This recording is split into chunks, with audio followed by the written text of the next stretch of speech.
साथियों, राष्ट्रीय शिक्षा नीति के आने के बाद से भी ये भी चर्चा काफी तेज है कि बच्चों को पढ़ाने की भाषा क्या होगी, इसमें क्या बदलाव किया जा रहा है। यहां हमें एक ही वैज्ञानिक बात समझने की जरूरत है कि भाषा शिक्षा का माध्यम है, भाषा ही सारी शिक्षा नहीं है।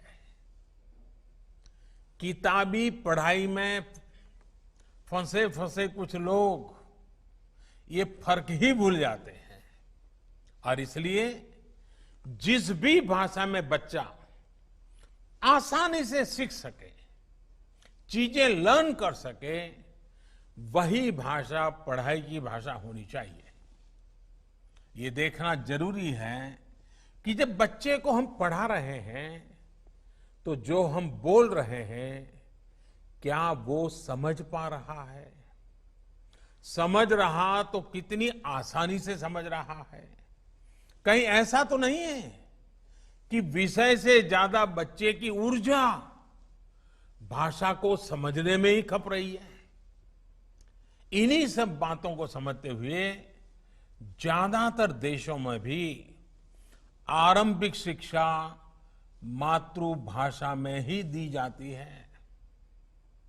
आप में से बहुत से लोग ये जानते होंगे कि 2018 में programme for international student assessment PISA की टॉप रैंकिंग वाले जितने देश थे, जैसे कि Estonia, Ireland, Finland, Japan, South Korea, Poland, इन सब देशों में प्राथमिक शिक्षा मातृभाषा में ही दी जाती है।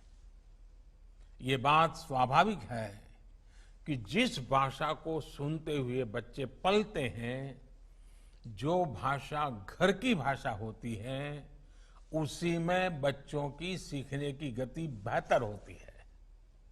वरना होता यह है कि बच्चे जब किसी दूसरी भाषा में कुछ सुनते हैं तो पहले वो मन में उसे अपनी भाषा में ट्रांसलेट करते हैं, फिर उसको समझते हैं। बाल मन में ये बड़ी उलझन पैदा करती है, बहुत स्ट्रेस देने वाली बात होती है। इसका एक और पहलू भी है। हमारे देश में खासकर ग्रामीण क्षेत्र में पढ़ाई मातृभाषा से अलग होने पर ज्यादातर पेरेंट्स बच्चों की पढ़ाई से जुड़ भी नहीं पाते। ऐसे में बच्चों के लिए पढ़ाई एक सहज प्रक्रिया नहीं रह जाती, बल्कि पढ़ाई स्कूल की एक ड्यूटी बन जाती है। पेरेंट्स और स्कूल के बीच में एक खाई हो जाती है, एक दीवार हो जाती है। इसलिए जहां तक संभव हो, कम से कम ग्रेड 5 कक्षा 5 तक शिक्षा का माध्यम मातृभाषा, स्थानीय भाषा रखने की बात राष्ट्रीय शिक्षा नीति में कही गई है। मैं देखता हूं कुछ लोग इसे लेकर भ्रम में भी रहते हैं। राष्ट्रीय शिक्षा नीति में मातृभाषा के अलावा कोई अन्य भाषा सीखने सिखाने पर कोई प्रतिबंध नहीं है, कोई रोक नहीं लगाई गई है।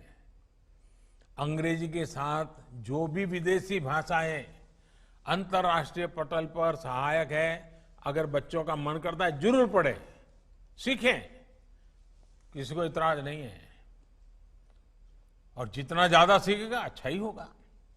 लेकिन साथ साथ सभी भारतीय भाषाओं को भी प्रमोट किया जाएगा ताकि हमारे युवा देश के अलग अलग राज्यों की भाषा, वहां की संस्कृति से परिचित हो सके, हर क्षेत्र का एक दूसरे से रिश्ता मजबूत हो।